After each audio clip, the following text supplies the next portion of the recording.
Morning. Morning. Thank you all for coming. This training is excellent. We've had 2 sessions already. Everybody has enjoyed it. Mandy does a great job. Couple of things. There'll probably be people streaming in. Try and make room for them. They can stand if they're late. No one's supposed to be late. Please silence your cell phones. I appreciate it if you've been listening or playing on them, even if they're quiet.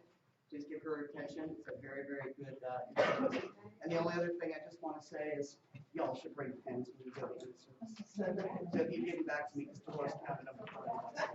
Oh, the other thing is this eval sheet. I filled up the top for you guys, but unfortunately it's also circled too. Hold on a minute. Listen up, please. I'm sure that you're all going to give Mandy 4s and they're already on there. But feel free just to do darker lines over it if you think she should have some other score. I apologize for that. Okay? Yeah. I apologize also if there's not enough packets. If you have to share them, please do. Okay. Dr. Mandy? Yeah, right. So don't give me 4s unless I earn them. Make me work for it. So good morning. I'm sorry that I'm starting your day at 9 o'clock talking to you about suicide, which is a bit of a downer topic, of course. But so I will tell you, I go into a lot of presentations at schools, and sometimes kids call me the suicide lady, which is like kind of like also a bummer label to have. But it is a really important topic. So I'm gonna try to, I guess, keep it light because we're thinking about this in the course of our work. But the other thing that I always try to start a presentation like this focusing on is the fact that like none of us know when we're sitting in a room together what other people's stories are. You know, like you just don't know who in the room, they may have had a person that they've lost to suicide. You don't know. And so it's really important that we try to take just that approach of like you don't know how someone might be very moved by the things that they hear just because it conjures up the losses that they've had. You also don't know who in this room has felt suicidal at this time. So what research actually tells us is that the majority of people in the United States at some time have at least thoughts of suicide. So I share that with you because I want you to know that if you leave here and later on today, you're thinking about someone in your life that died 15 years ago by suicide that you haven't even thought about that person, it will be no wonder if that stuff creeps up. Or if you're a person that you yourself have dealt with depression, you know, should anticipate that you might feel a little bit of that stuff percolating, and that's normal. It certainly doesn't mean that you're having a step backwards. It just means that you're, you know, like a regular person like the rest of us. So I think the other thing is, you know, when you're in a presentation like this where you're like voluntold, right, you're sort of like told that you have to come, you have to hear something, whether or not you feel like it's relevant. One thing that I would say is that every person that dies by suicide, they have a family, they have loved ones, they have staff that work with them. This is information that you're hearing in the context of your job, but it's something that you can really use pretty much anywhere, and especially in your personal life, because as we are going to learn, some of the risk factors, some of the signs, some of the ways that we intervene, really the first people to know that there's a problem are people's loved ones, families, or staff who work with them really closely. So I want you to, as hard as it is, you know, just imagine that you might need this information outside of the context of your work. You know, it might be like one of your kids' friends. It might be your cousin, your uncle, who knows? But we want to be open to understanding that suicide is not just about the people we work with professionally. It's just about being prepared to respond to it when it happens. Hi, Excuse these guys. no, it's fine. Hey, come on in. So one thing that I want to make sure that I try to just touch on is that in the population that you work with, something that I want to make sure that I don't skip is that for people who have intellectual disabilities, I did try to do a little bit of research on this, and here's what I found out. I found out that there's actually not a lot of research on people with intellectual disabilities and suicide, which shouldn't really surprise us because there's not a lot of literature out there about suicide even in the general population. But here's what I did find out that I think is helpful. What the research said is that people with intellectual disabilities are at greater risk when they have more of like a borderline IQ. So what that means is the person that they have a challenge related to their intellectual functioning, but they know it. They know that they're different from other people. And they also are more sensitive because they're very aware when people are picking on them, abusing them, harming them. They're very much more aware of the losses that they've had. So they know maybe that they're not living with their families.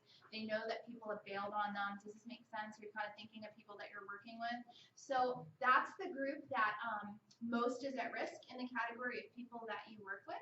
And also the folks who have a comorbid mental illness, which I have in the last few times I've been here, it's been my understanding that you're seeing more of that, right? Like more people who they also have some mental health concerns.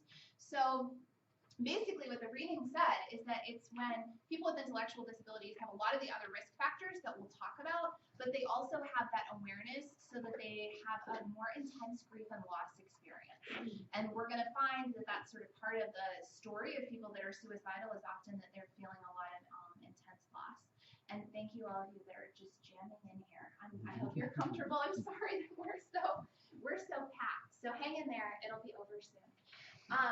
Okay, so I'm going to give you some literature first. Now, if you've been paying attention to the papers and the radio, like people can't stop talking about how the rate of suicide has increased, right? So the CDC did just release their newest data. So this is 1 year old. So whatever I say to you, just ramp it up a little bit because it has indeed ramped up a little bit.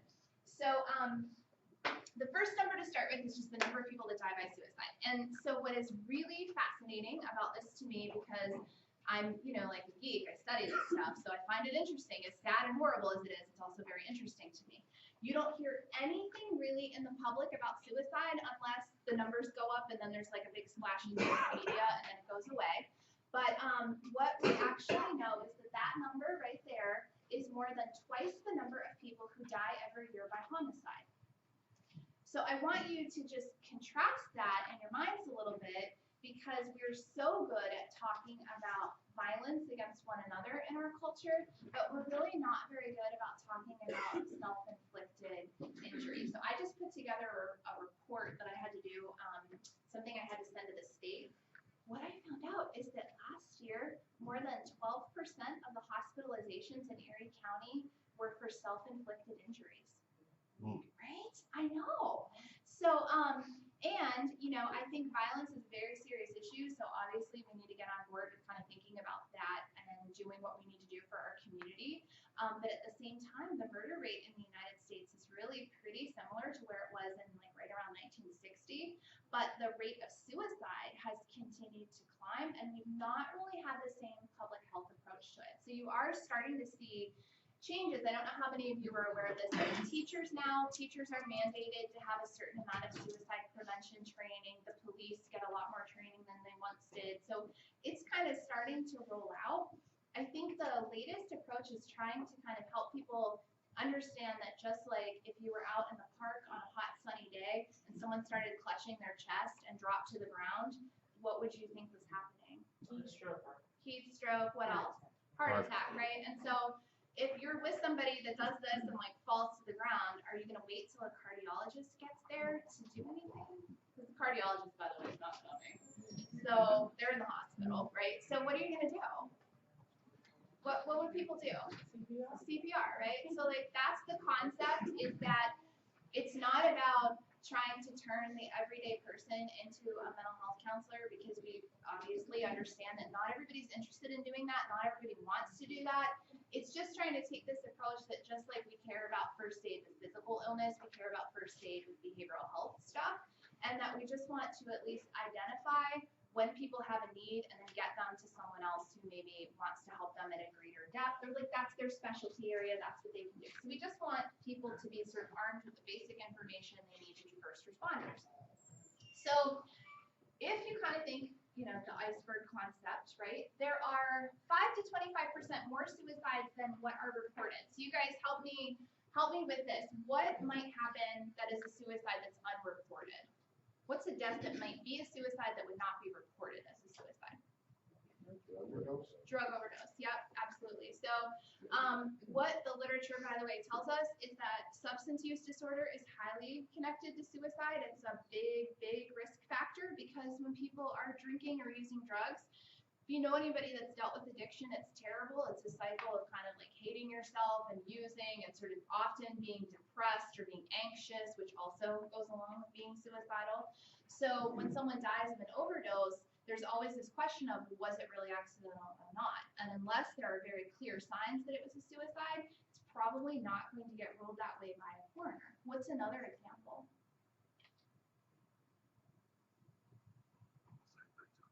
Drug overdoses, what else you got? Yes, sir. Well, one example I've been studying over the last couple of years, in Philadelphia, is that some of the homicide rates among young people may be really a suicide. Yeah, right. So I'm so glad you brought that up, because there is a link in some groups between homicide and suicide, or risk-taking behavior. And so what people sometimes fail to see, especially with young men that experience a lot of trauma in their lives and have like a kind of like a post-traumatic stress type of syndrome related to that, men tend to externalize their feelings more, which means it comes out. Whereas women tend to internalize more, which means that like their mood generally suffers a little bit more. So for men, sometimes like a lot of risky behavior, like getting involved with criminal activity, substance use, reckless driving, drinking and driving, a lot of like reckless sex, provoking bar fights, things that could put them in harm's way. You don't really see that as being ruled a suicide, but most definitely what you're really seeing is a person kind of tempting fate, right? And that's a very, I wouldn't say common phenomenon, but that's something that a lot of veterans deal with, is that trauma that sort of numbs them, and then they do things to provoke getting hurt.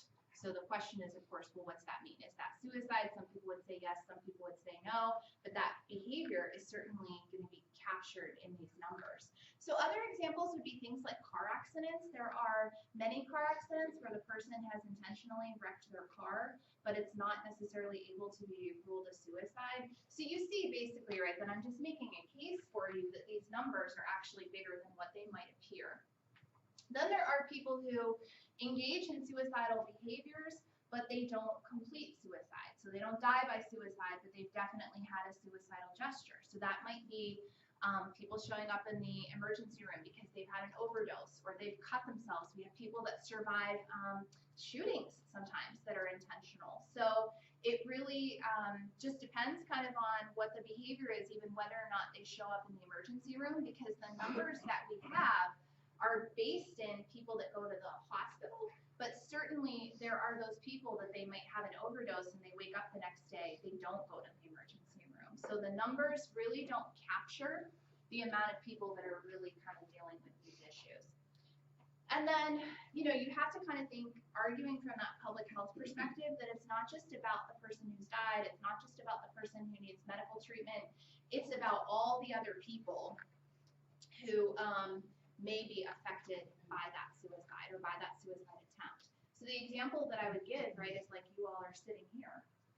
So we see that like in organizations, sometimes there are many, many people affected by even talk about suicide, let alone a suicidal gesture, let alone a completed suicide. Can you think of any other examples of suicides that affected a lot of people?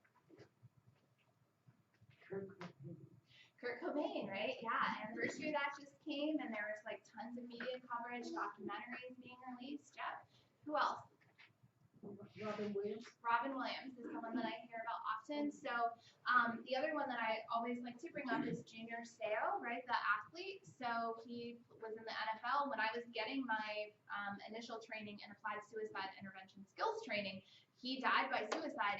And I think that's a really important one to key in on, because that's the thing that really kicked off the NFL really paying attention to concussions, and that has trickled out into other sports, right? That affected a lot of people. And, you know, people are particularly moved when it's someone who they think, like Robin Williams, right? You think, gosh, if that could happen to Robin Williams, what's that say about me? What's that say about my family, or people that I would never know had something going on? So this number, you know, should kind of make like the hair on the back of your neck stand up, that, you know, more than 15 million people a year are having suicidal thoughts. So is there any reason, right, why we would not say it's not just mental health people, it's everyone that needs to have some basic awareness of this. So here in my transition, I just want to say, if I can't get you interested in this topic just because of the fact that you could totally save a life, which, you know, it's not many things that you can save pretty concretely. You can save someone's life. If I can't get you there, I would like to get you interested at least from an economic standpoint. So this is a chart from the American Foundation for Suicide Prevention. And they're a group of folks, they do that Out of the Darkness walk every October. I don't know if any of you have ever participated in that, but they basically raise money for suicide prevention research. And one of the things that I like is that they try to pay a little bit of attention to the economics of suicide, and they make a point that every suicide costs our community more than $1 million. And so if you just think about when someone dies, what that might mean in lost wages, what it might mean in first responder costs, or at the hospital, or any type of autopsy, any investigation that happens, or you think, what if that person leaves children behind? So I've worked on many cases where someone's died by suicide, they've got 2 or 3 little kids. Well, those kids are going to be dependent on Social Security for a very extended period of time. They'll probably get medical. I mean, do you see kind of how it starts to really add up, right? So if you're not invested in that touchy-feely way, I would just say from like a practical standpoint, it makes a lot of sense to try to prevent things, because think about one suicide prevented, what could be done with that $1 million, right? So we need to kind of think about like, well, how could we save on those resources? Someone really wants to. So these are some myths about suicide. I won't go through all of them with you. I just want to go through a couple of them. And so the first one is this idea that you can't prevent a suicide. And the reality is that there's been a lot of research that indicates that people, when they die by suicide, that the time between when they finally decide to act and the time that they do act is a very tiny window.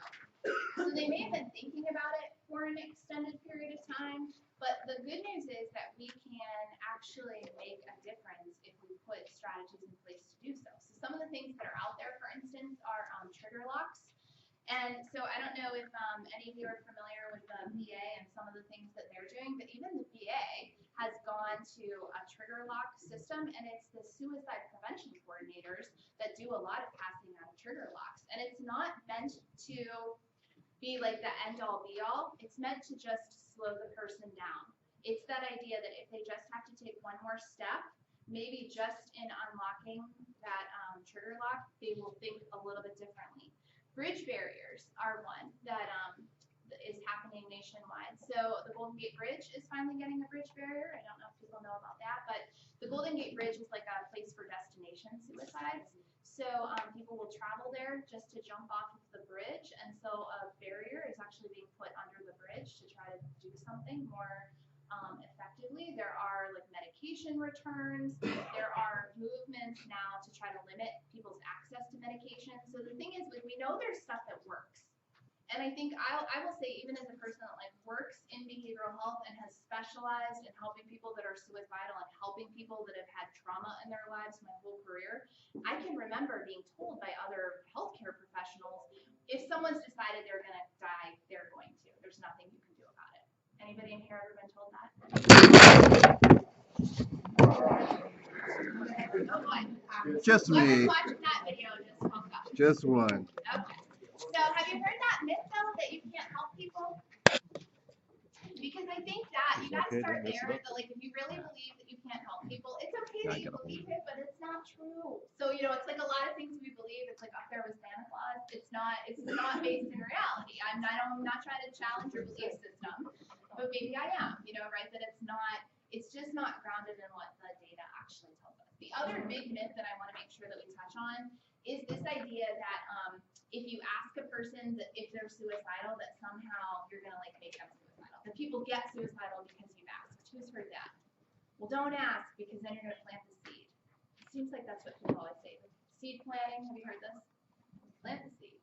So the thing is, why people believe that is because if you ask people if they're suicidal, they say yes. Because people feel suicidal sometimes. They're having suicidal thoughts. You ask the question, sometimes you get the yes answer. But that doesn't mean that you've made it happen. So I like to do like a little example of this, and I'm going to pick on Beth because I know Beth. So I can. Is that okay? Okay, now that I've totally put you on the spot. Okay. So I should say that I know Beth. In full disclosure, Beth and I have children that know each other. Okay. Now I'm gonna really do something hard. Okay. Beth, since you and I know each other, right? After this, we could go get a cup of coffee and we could go up to the mall. And I have some money from work, and they're letting me buy people pets. Are you with me so far? Pets. Yeah. So how do you feel about like we go to the mall and I'll take you into that pet store and I'll get you a pet snake, like a ball python is kind of what I was thinking. What do you think about taking home a ball python? I don't think my husband would like the ball, snake. Okay. He's kind of afraid of them. He is. Okay, but they're like cool. Yeah? Yeah, I mean he could like impress all of his friends. He could be like, look at this giant like, gross snake, and I can feed it rats. He'd probably be scared. I think I would be scared Okay. too. Are you sure? I've held snakes before. Okay. They're not my favorite, Okay. but I think my little girls, my daughter would be really scared. Okay. So not really. Yeah. All right, so that's a very sort of silly example, but it's an example of like you're not just gonna say something to someone and then they hop on your idea. That's not how the world works. You all know that. Nobody in this room is that susceptible. So the thing I want to point out from sort of behavioral health standpoint though, is if you notice in the things that Beth said back to me, we learned about her real opinions about snakes, right? We learned like, oh, I've held them before and I don't really think so, and like I'd maybe be okay with it, but somebody else wouldn't. That's how suicide is. So if you ask a person, are you having suicidal thoughts? You may hear, no, but I have had suicidal thoughts before. So like the information that you're getting is because it's already there. You're just asking questions to kind of call that out. Now, if you sit and you try to persuade a person over an extended period of time that really they do feel suicidal or really life isn't worth living, then you may have some type of power of persuasion. In fact, there's a case currently going to trial about a girl who convinced her boyfriend to commit suicide, and she spent days and days and days trying to convince him to do this. That's not what we're talking about. We're talking about just asking a question. So this, I feel like I need to just hit so hard because over and over and over again, people tell me that they either can't ask or they're afraid to ask, and I understand that. I really do. So if you are a person that it's just hard to ask that question because there are few questions that are that private. People tell me all the time they feel way more comfortable asking all kinds of other stuff than they do this question because it is kind of like the ultimate question to ask a person. So if you need help, I sometimes try to just bundle it up. So I'll say something like, man, you have like so much going on. And sometimes when people have so much going on and they're like feeling so rough, sometimes they even think about suicide. Is that something that's going on? I have to take like sometimes all kinds of leaps and steps and bounds to get myself there. It's okay if you fumble on it. The important thing is just getting the question out, because if you can't ask the question, we can't do anything else. We're not really having a conversation.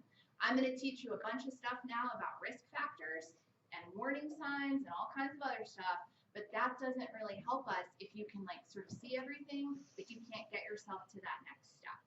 And if you can't, that's okay. Get somebody else who can, right? So I've had lots of situations, like even with my colleagues sometimes, where I know they're really struggling and I need to ask a very difficult question of someone I really care about. Maybe I can't, then I go to someone else and I ask them to check in. That's okay. The important thing is we just get somebody to take that next step. So we're gonna transition into really thinking about risk factors now. And in these very busy columns over here, these are things about risk factors is you don't want to use it like it's not like with a crystal ball that, you know, we're like, oh, you have all of these things and so this is what I see in your future. You know, it's not, we can't 100% predict it. Just like there's that person that is on their 100th birthday when the TV crews come to ask them what kept them alive so long, they're like smoking and eating bacon at the same time, you know, like so, you know, which more power to you if that's where you can go, right? So we don't want to send the message that suicide is somehow like we can punch all these buttons and just know exactly who is going to die and who's not, because the bottom line is people from every socioeconomic status, every religion, every race, every age group, people die by suicide. So a good example is most suicides occur in the adult or older adult population. Here in Erie County, we have had one of the youngest suicides in the state. That person was under 10 years old. So it's really important when we are thinking about risk factors that we don't like exclude people because our thinking wants to put people in a box, right? Just like we would say we would never want to stereotype in other categories, we don't want to stereotype in this way because we want to be like open to the fact that this could touch really anybody, and including people that you think are somewhat superhuman, right? Like people that you think would never have a vulnerability. You'd be surprised when you really sit down one-on-one with people to know the places that they have been, right? So it's so important that we think that way. So the ones that I'm just going to touch on here would be things like past suicide attempts. So most people who die by suicide do have suicidal behavior in their history. So one of the things when you're working with your clients that's important to know is if they do have a history of a suicide attempt, because what we would say about that is the person has practice at something. So the way to think about this is like with any other behavior that is sort of like forbidden or taboo behavior, like you know, swearing or smoking or anything that you were told not to do, right? So anything that you're told not to do, the first time you do it, it's sort of like a thing. The second time you do it, you maybe think about it. By the third time, you're like smoking, swearing, and drinking all at the same time and not even thinking about it, right? So it's just because that's practice. That's what happens to our bodies. So it's the same thing with suicide. It's that the voice that says to people, ooh, you know, like maybe you don't want to take it that far, that voice just has been quieted for people. So it's a lot easier for them to kind of get over that threshold. So we want to be paying attention to whether or not they've had a past attempt. The other thing that we know is that generally people's attempts at suicide get progressively worse. So if you're working with a person that has taken an overdose of, let's say, a bottle of Tylenol, that probably means the next time it might be 2 bottles plus, you know, a pint of vodka, or it might be an even more lethal strategy because people tend to kind of learn from those behaviors. So we want to really understand, you know, a person that's taken 2 Tylenol, we're still really concerned because they're saying they're suicidal, but we know that we probably have a better shot of intervening with that person. So this man one is sort of a mind bender because men are more likely to die by suicide, but women are more likely to attempt suicide. So that goes for that, like, you don't want to put people in a category. You know, you don't want to say like, oh, grandma would never do that, because guess what? Grandma would probably be more likely to do it than grandpa, but grandpa would select a different type of means. That's why suicide rates for men are higher, is because men, the first thing that they tend to go to is a firearm. Women, the first thing that they tend to go to is an overdose. So if you look at kind of the means, if that were to change, who completes suicide would also change. So just to help kind of connect those dots, a gunshot for a person in a suicide attempt is fatal more than 90% of time. Okay, an overdose is fatal less than 10%. So if women, which you know we certainly wouldn't, we don't want to see that happen, but that's just something to think about. And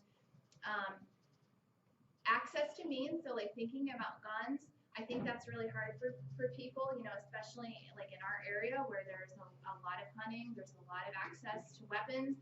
But one thing we have to think about is we're really good at telling people to secure their weapons so nobody else gets them. We're not so good about saying, do you recognize that someone in your house could use a gun against themselves? That's just sort of, and having responded to more suicides than I would like to, it's more often than not when a person uses a gun, it's in their home. You know, they just go right upstairs or downstairs to the closet or wherever it is, it's the gun that's in the house. Just like most police officers, you know, more police officers die by suicide than do in the line of duty, and it's more often than not their service revolver. It just has to do with access to lethal means. So, family history of mental illness, family history of suicide. We do know that these things run together. So in more than 80% of completed suicides, the person has a mental illness. In the majority of completed suicides, the person has drugs and alcohol on board. We know that when people are depressed, they start thinking about death sometimes. They start feeling suicidal. This part of how we diagnose depression is understanding this. So this should come as no surprise to us.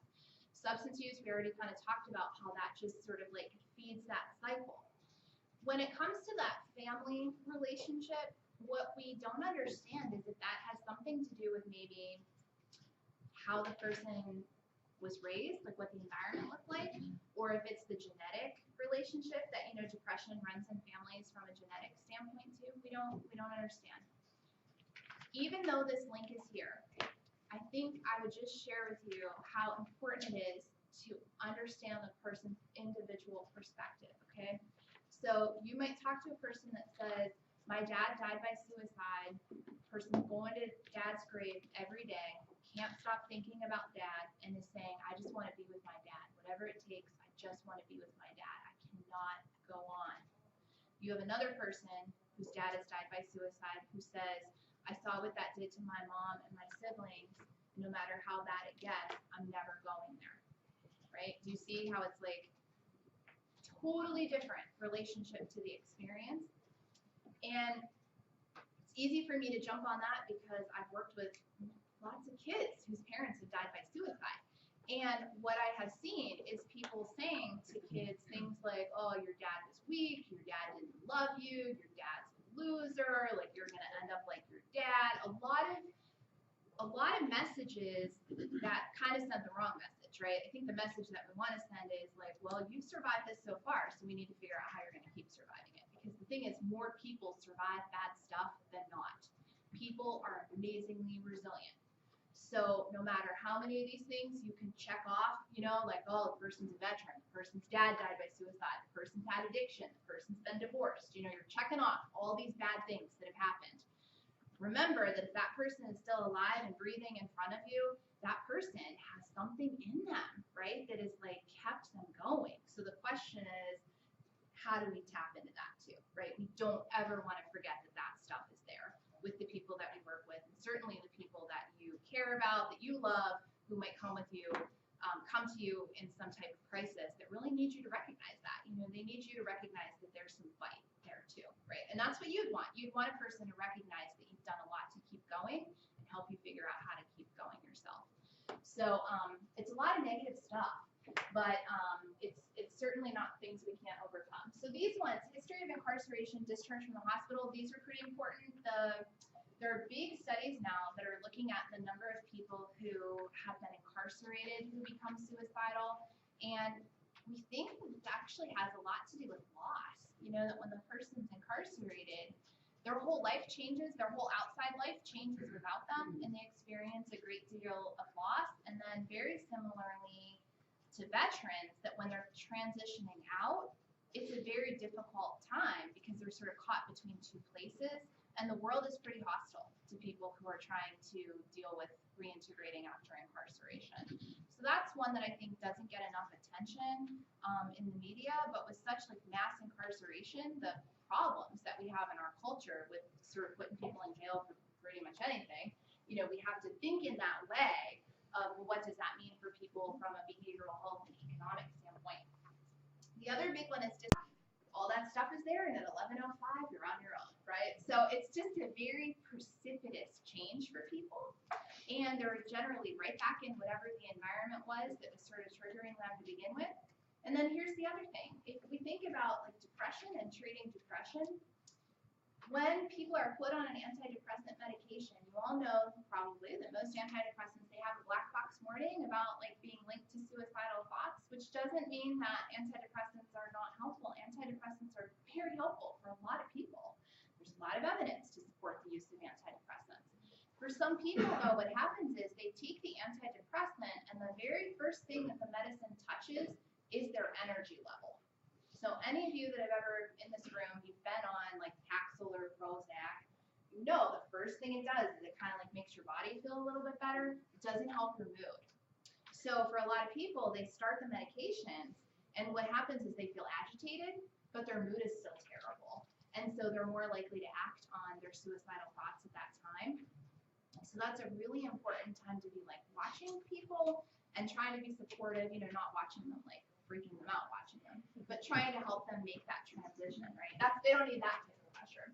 Okay, so agitation level, that's one we should talk about because that's one that you can do something about. So what agitation means is like your body feels agitated. So this is a person that, like if you look at me, any of you that have watched me talk, I have like low-grade agitation at all times. I'm always like moving, I'm always doing this, I'm like rocking on my feet.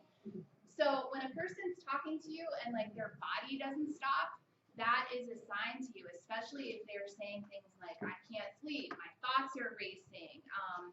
Sometimes people will say really weird things like, I wish I could turn myself inside out, I feel itchy, like they will just say weird things and be kind of like doing, like making this gesture, like something inside them won't stop. Agitation is probably the single best predictor of an actual attempt at suicide, because what's happening is the person's body is so restless that when they start having those negative thoughts, their body just gets going and they are more impulsive and they're much more likely to act on their thoughts. So when you see that agitation and you see that disrupted sleep, anybody in here ever get weird when you don't sleep?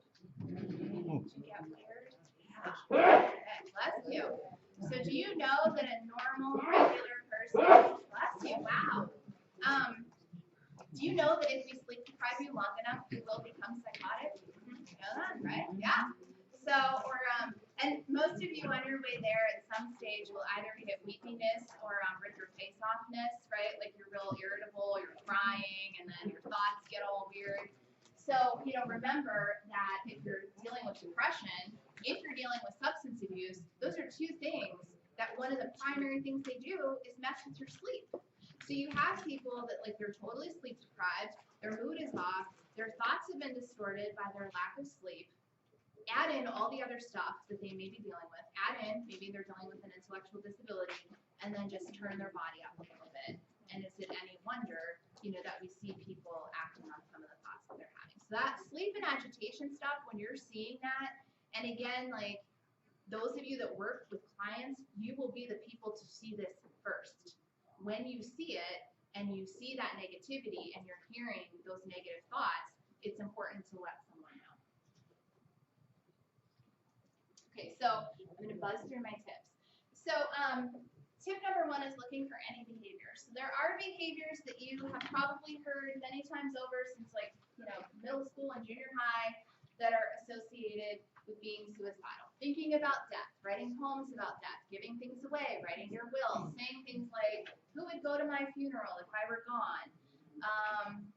Getting your affairs in order, trying to figure out who's going to take care of your pets when you're gone. You know, there are these things that we've been trained to sort of look for when a person is suicidal. I would though say, when you know someone really well, you are going to know what is weird and what's not because you know the person. So you all know a person in your life that like if she didn't have lipstick on, it's like a crisis, like it just lets you know something's up because her shoes don't match her bag, right?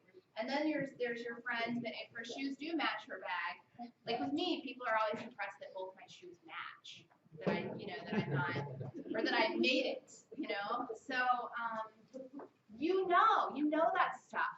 Or the example that I give, I have a little person at home, she's 6 years old. And if you've ever had a little kid, you know that little kids like to give their mom like garbage. They just give their mom like anything they find, anything they make. They want you to save it. It's a thing that they do, right? So I have a whole collection of like leaves, rocks, sticks. You know, it's like, oh, here's a pretty rock. Put that with the rest of them. And you know, when you're the mom, you can't be like, oh, that's garbage. You can't say that. You just have to take it, right? So the thing is, like, no one would know if you came to my house and you didn't really know me and throwing a bunch of like leaves and rocks away. It's like, oh, what the hell did that lady have that stuff for? But if you're somebody that knows me, you would know if I was throwing that stuff away, something's really wrong. Something is really wrong with me if that's happening. So the question is, can you, when you see it, just ask more questions? You know, you don't have to be like, oh, I see you're throwing your rocks away. Are you suicidal? You know, it's not. Doesn't have to be like that. It's just like, oh, hey, what? Those are like, what's going on? Because I thought, you know, like I thought your kid gave you those. Like, what's the scoop? You know, or when so giving things away is like a big sign of being suicidal, but it's also a sign of being nice, right? So, you know, if someone gives you something, your reaction probably should not be like, oh, thank you for the gift card. Are you suicidal? You know, but it's more when they give you something that's precious. It's sort of like, hey, thanks. What made you think now? Why now? Or, you know, like, oh, help me understand why it's important to give me this, you know? So you're going to just ask questions. But the important thing here is just to pay attention to a change. I can tell you all the changes to look for, you know, lack of hygiene, sudden change in work, sudden change in school. If you just in your mind remember sudden change and understand you're the best person to recognize it, that's a great place to start. It's just understanding that you're looking for any type of a change. So when you see these changes, like I said, sometimes they're direct, sometimes they're indirect. So it could be that a person very directly tells you that they're suicidal, right? So they say, I'm suicidal, I'm going to kill myself. It doesn't get much more direct than that. What are two things that you can think of that people might say that are indirect that let you know you should just ask more questions? What are things people say when they're kind of like hinting at it?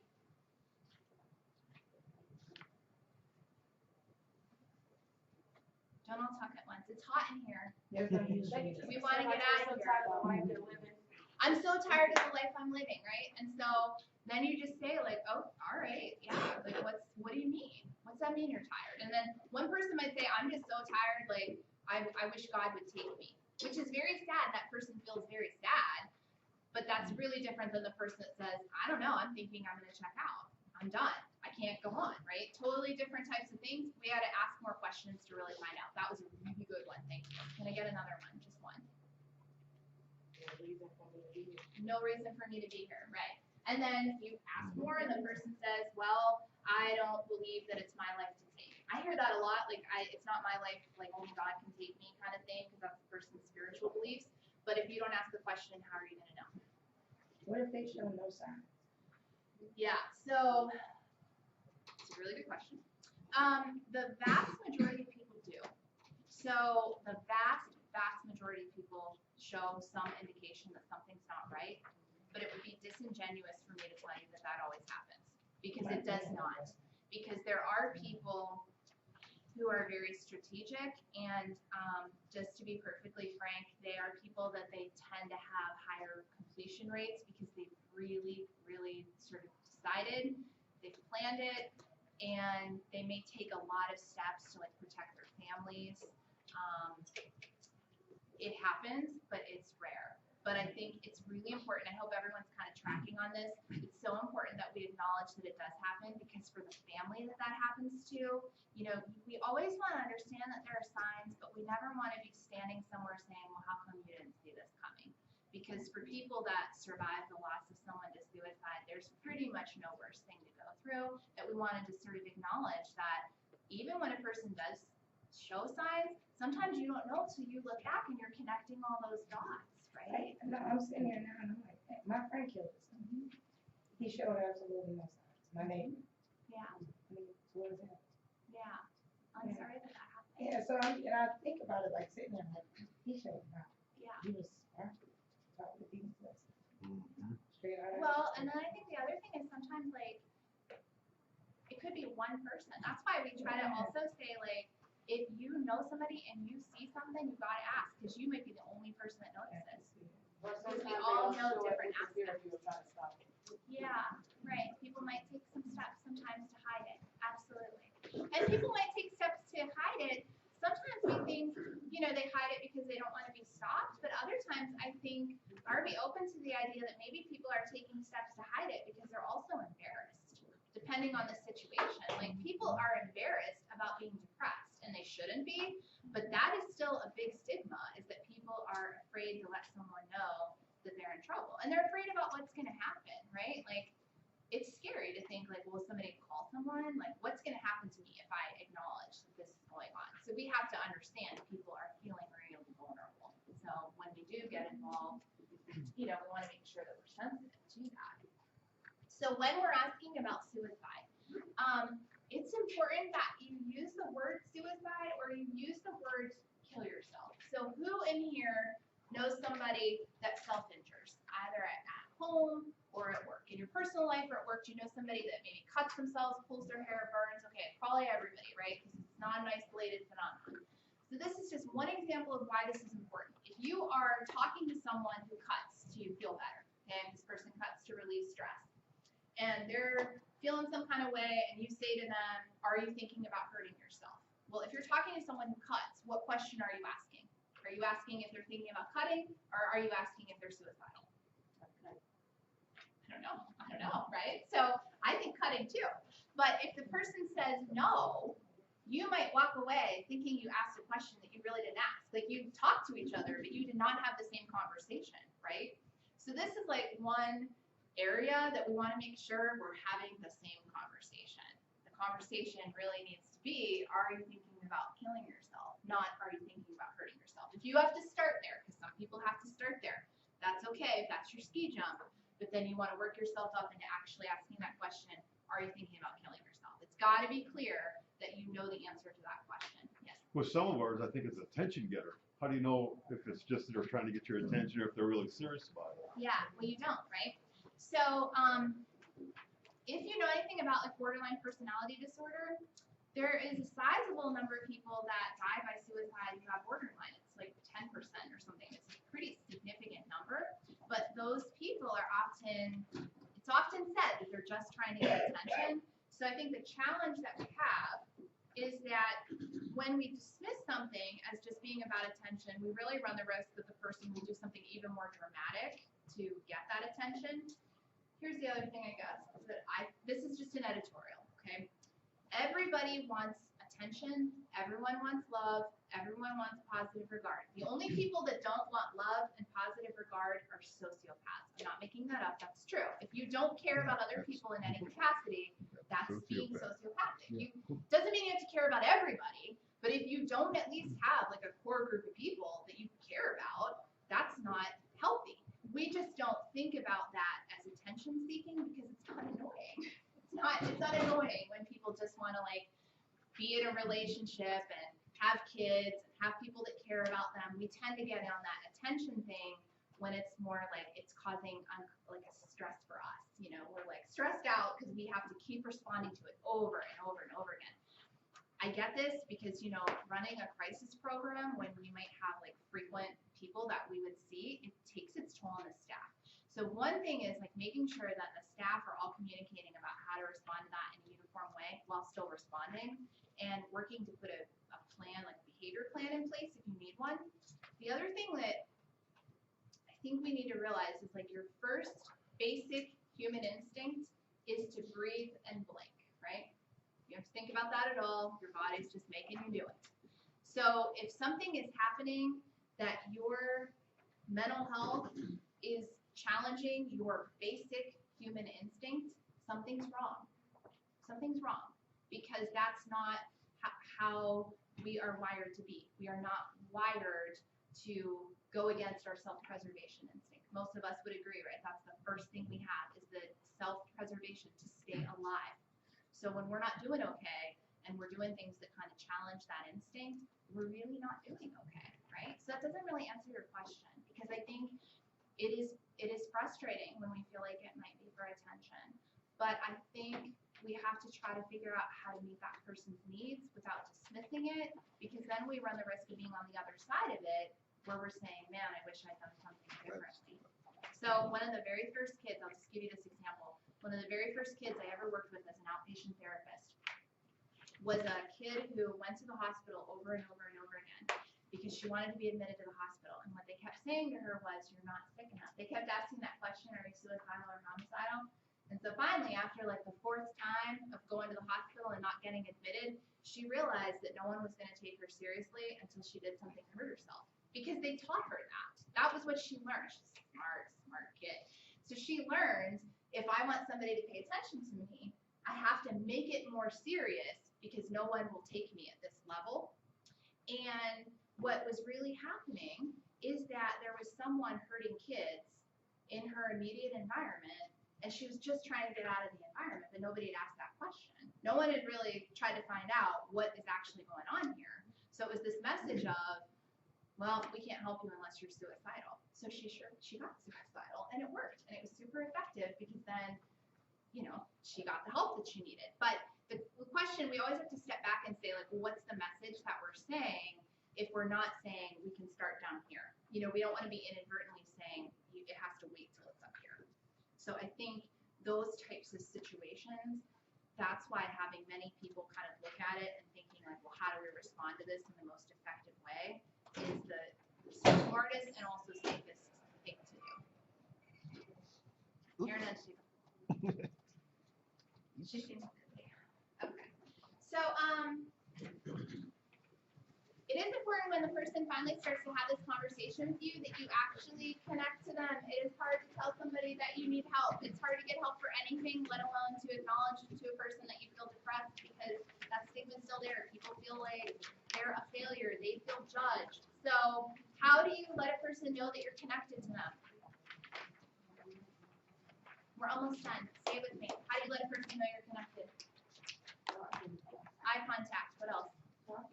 Talking back, right? And talking back about the same thing they're talking about. Like actually, like they tell you their dog's name is Sparky, you remember that the dog's name is Sparky. They tell you their brother's name is Tim, you remember that. You bring it into the conversation. You make it seem like you're actually paying attention. You don't look at your phone while you're talking to them. You face them, right? It's these little things which we shouldn't have to remind each other, but believe me, I've been in that place where somebody's telling me that they're feeling bad, and I'm thinking, oh my gosh, I'm gonna have to do a form. Like I have so much stuff to, I'm having to say to myself, have to step back and just be with this person, even if there's a lot of other stuff that you have to do, or it's gonna mean a lot of other things.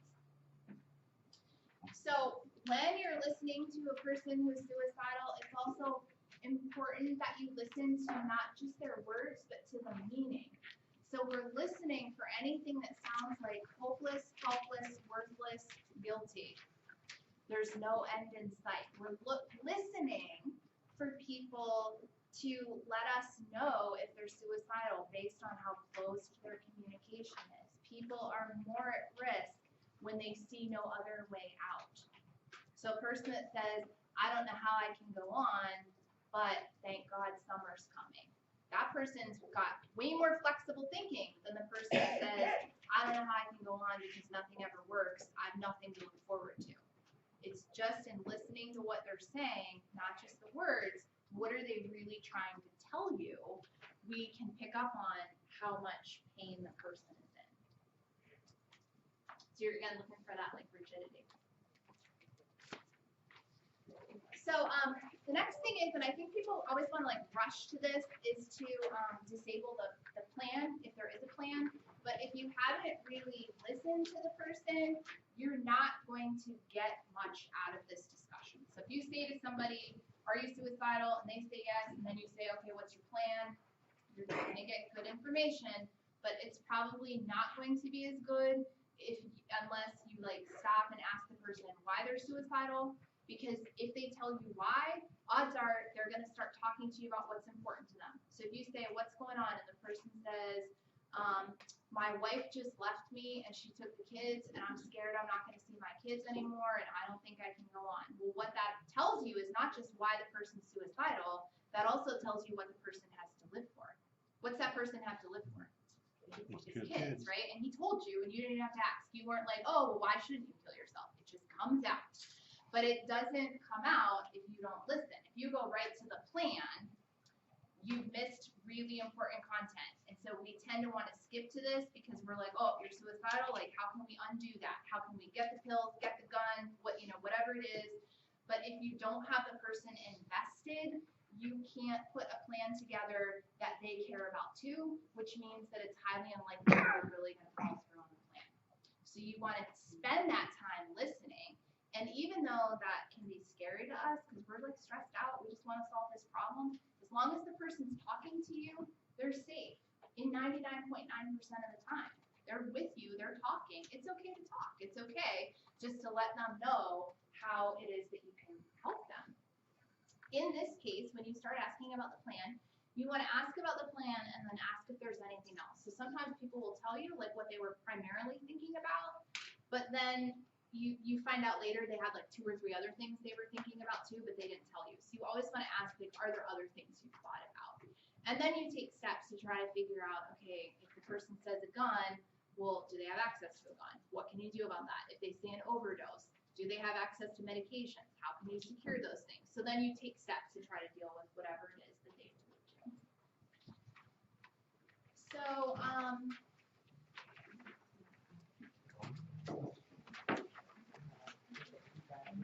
we've done pretty well in terms of thinking about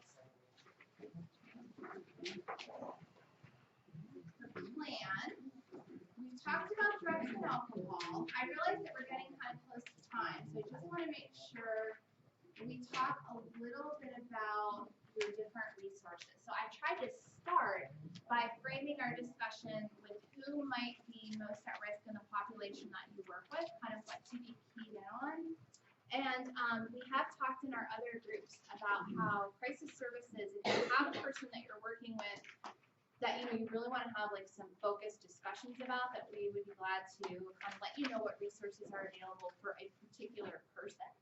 But we want you to know that there are these resources available to you 24 hours a day. So there's crisis services, which does mobile work, which will come out to any residents, any place in Erie County. There's also a crisis residential program. In terms of hospitals, I want you to know that our crisis program, we can help get people into both Clarion and Belmont Pines. So Belmont Pines is for kids. Clarion has an adult and child program, and both of those hospitals will send people to come and pick up patients. And I want you to know this largely because every now and then you'll have that person that you really want to help who tells you they won't get help in Erie. For whatever reason, they will not get help locally. So I just want you to know those options are out there for people. In terms of folks that you might be working with that have profound like intellectual challenges, the Merck unit at Western Psych does a lot of specialty work, and so that's where we would help to facilitate things. And then here locally, of course, there's St. Vincent and Mill Creek. But there are a lot of options, that are out there for you, and we're glad to help. We just kind of have to make that phone call. And having a discussion like we had today, I think is very important because having worked at crisis, I realized that when you call, sometimes you have to wait, and that's hard. I mean, we wish that was not the case. We wish we could just send somebody right away, but the bottom line is we don't always have somebody. So it's important that all of us that work with people that we know are at risk kind of know, like, well, what are we going to do during the time that we might be waiting for someone else to arrive? how can we even get the information that we might need to help other people who are gonna help someone?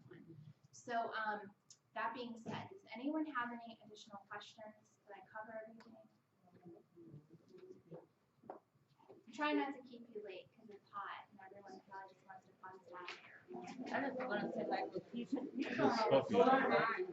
That's true. I agree. My dad saw something that had, he went in front of a whole room full of people. And nobody knew what was wrong with them. Yeah. And I think that, like I said, it's so important that people share those stories because one, what we need to know is that it's normal people. It's people that you wouldn't know who in this room has had those types of experiences. And we don't want people feeling blamed or beat up. Sometimes it's not there to see. Sometimes it's just not there to see. We didn't even know nothing. Thank you for letting us know. Guys, a couple things. Thank you for being here. Please take a minute to fill out the evaluation for Dr. Paul. You can leave those here. You can leave your packets if you're not going to use them. And have a great day. Thank you. Thank you. Thank you.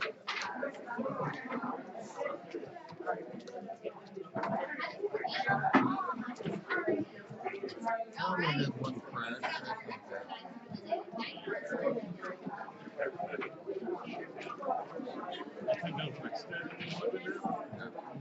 It's the thing that we take pictures of. Figure out. Quality of it is good.